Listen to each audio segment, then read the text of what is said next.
My name is Marcos. I'm not a professional explorer or a myth hunter.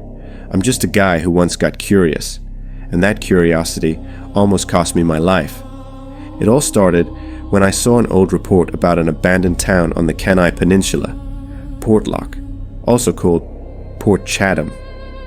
I like stories about ghost towns. I like to imagine that I could touch them with my hands. I read that there had once been a cannery there, a salmon canning plant, that people left it little by little until, by the late 1950s, the place was deserted. The post office closed. The nets emptied. The houses went cold. That's what I read. And, as always, I thought, if all this is true, I want to see it with my own eyes. I traveled there alone in the fall. I left the boat about a kilometer away. The tide was low, and the wind cut, as if time itself still remembered the hands that worked in that town. The houses were skeletons. The cannery, deteriorated, looked like an open mouth swallowing the dock. There was no sign of life, only the echo of my footsteps on rotten planks. I set up near what had once been the factory entrance, pitched a small tent, and placed a camera to film the night. I thought it would be a cold night, maybe boring. I didn't imagine what was coming. At first, there was only silence. Well, that's not true. It was a heavy silence, a silence with texture, like in the morgues you see in movies. I could hear my tools, the breath of the wind, the creak of the wood. Hours passed. Around 2 a.m, my dogs, I had brought them for safety, started to growl. A low growl, followed by a whimper I had never heard from them before. They didn't bark at the wind. They shrank, sought shelter, and refused to look toward the tree line at the edge of the bay. Then I heard the first knock. At first I thought someone was breaking a branch, or maybe the tide was crashing differently. But no, it was a sharp knock, against a tree nearby. 3 knocks. Pause. 2 knocks. Long pause. 3 knocks again. A clear pattern. In front of my tent, the camera recorded the moment. I was awake, flashlight in hand, convinced there was a person out there playing. Some prankster. I went out. I called into the air. "Is anyone there?" My voice just hung there. No human reply. Only the sea, and my dogs fast breathing. I touched the trunk where the first knock had sounded. 3 little taps with my knuckles, without thinking. I don't know why I did it. Pride, maybe? Or the urge to prove someone was messing with me. What happened next, I remember as a perfect, sinister dance. After a few seconds, from the darkness came a reply. 3, 2, 3. The exact same pattern. They returned my code. It wasn't an echo. It wasn't an animal randomly imitating. It was a replica, as if someone had been waiting to repeat the rhythm. My skin prickled up to my neck. The dogs pressed against my leg. There were no lights in the distance, no human silhouettes. Only the forest, returning my knocks with a mimicry that left me speechless. It wasn't a normal creature. It wasn't a bear. I had never heard anything like that response in the woods. It's no exaggeration to say something intelligent was playing with us. I went back to the tent. I couldn't sleep. I checked the cameras. Near dawn, they captured more. A silent night, then knocks. Answering human knocks. The sound of branches being thrown, as if something big moved among the trees. A noise like an axe striking wood. For minutes. The documentary team I later saw on TV would say, years after, that explorers had recorded precisely those sounds. Rhythmic knocks answering patterns and axe-like blows in the middle of the night. I saw that later. In the moment, I felt only fierce hunger. At sunrise, I went looking for tracks. I found them near the dock. Deep, oval, far too big for boots.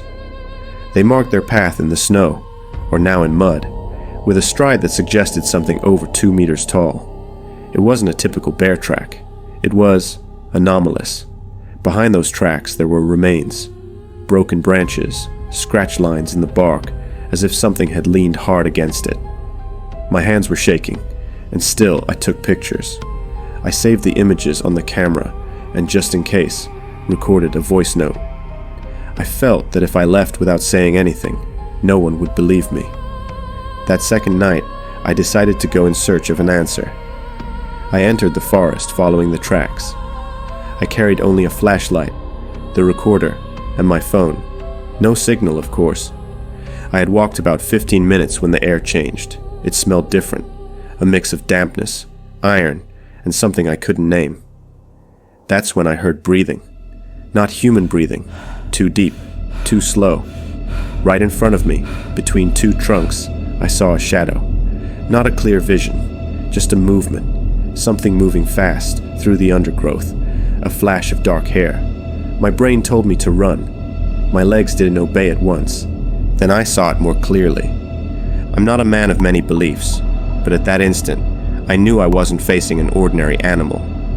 The creature stood just at the edge of my flashlight's beam. It had the height of a large man, but its posture, its arms, long, muscular, and that wet dark hair gave it a grotesque familiarity. What I remember most are the eyes, two bright yellow points, still as headlights cutting through the night. It didn't growl. It didn't roar. It only tilted its head and made a sound I can't describe. Something between an exhale and a whistle. And then, with impossible calm, struck a tree 3 times. Pause. 2 knocks. My body acted on instinct. I ran. I ran without screaming, because then I knew another thing. I shouldn't make noise. I shouldn't challenge it. I ran toward the dock as if the devil himself chased me, and when I looked back, I saw a figure among the trees, repeating the pattern slowly and methodically. 3, 2, 3. When I reached my tent, I stumbled. I felt something brush my shoulder. My dogs, who had been so scared, turned and began to bark desperately. There was a flash, a shadow crossing the tent above me, and then silence. A silence that swallowed even the beats of my heart. I don't know how long passed before I woke up. I was lying at the entrance to the dock. The recorder had stopped working. My dogs were running toward the shore, trembling. The camera I had left outside had been torn from its mount. The memory card had flown out. Everything seemed intact, except for that. Marks on the tent's fabric, small indentations, hair stuck to the seams. I cut my hand trying to pull something from my pocket. A small black feather, curled. It made no sense. I don't remember picking it up. I returned to the nearest town in shock. I didn't speak at first. When I did, I told what I could. They laughed at me, looked at me with pity or skepticism. Later, I found an older man who knew the area. His name was Tommy. I have the name because that's what they told me. He spoke to me in a low voice. He told me family stories, of people who vanished, of a man who came back, but wasn't the same, who lost his speech, fell ill, and whose skin changed color, whose wife said he'd been gone 5 days and returned remembering nothing. He told me about the abandonment of Portlock in the 1950s, when the cannery closed and people left. He told me about dogs refusing to cross the tree line. And he told me something else, with a gravity that still haunts me. Not everything that goes into the snow comes back human. Years later, I saw documentaries exploring the place. Teams with trail cameras and recorders confirmed something unsettling. They registered tree knocks, answering human knocks, captured sounds like chopping in the night, and recordings in which, according to the teams, local dogs showed extreme reactions to something that was neither bear nor wolf. Does that mean my experience was real? I don't know. All I know for sure is what happened to me. My marks, my black feather, the giant tracks I photographed, and the night something returned my pattern with the precision of a hunting partner. No one forced me to go back. I didn't. I left the area, threw away the photos, tried to forget. But some things don't fade. Sometimes, on winter nights, I hear those knocks in my head. 3, pause, 2, pause, and my skin crawls. My dogs, still nervous when it snows, press themselves against the door. And there's another thing. Sometimes, very late, I wake up, and in the darkness of my room, I swear I hear a whisper too close to be the wind. It says my name. And always, without fail, my hand searches for the black feather I once kept, and that's no longer there.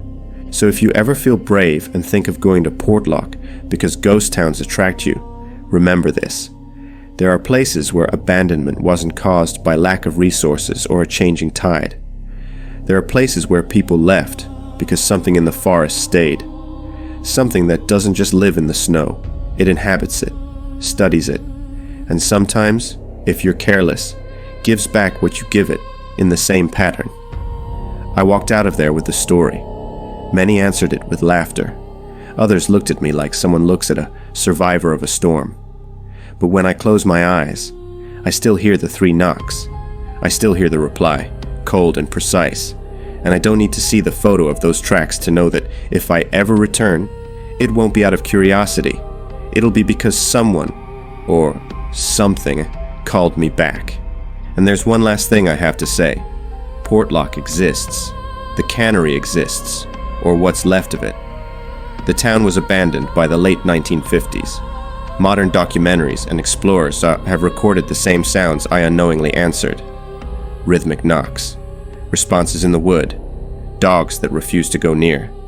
That you can verify, but there are other things you can't verify until you live them. I lived them, and if you ask me now if I believe in monsters, I'll only tell you that I believe in what looked at me that night, and in the way it returned my gaze. If you go to Portlock, don't knock on a tree, don't answer the call, and maybe, just maybe, you'll survive to tell.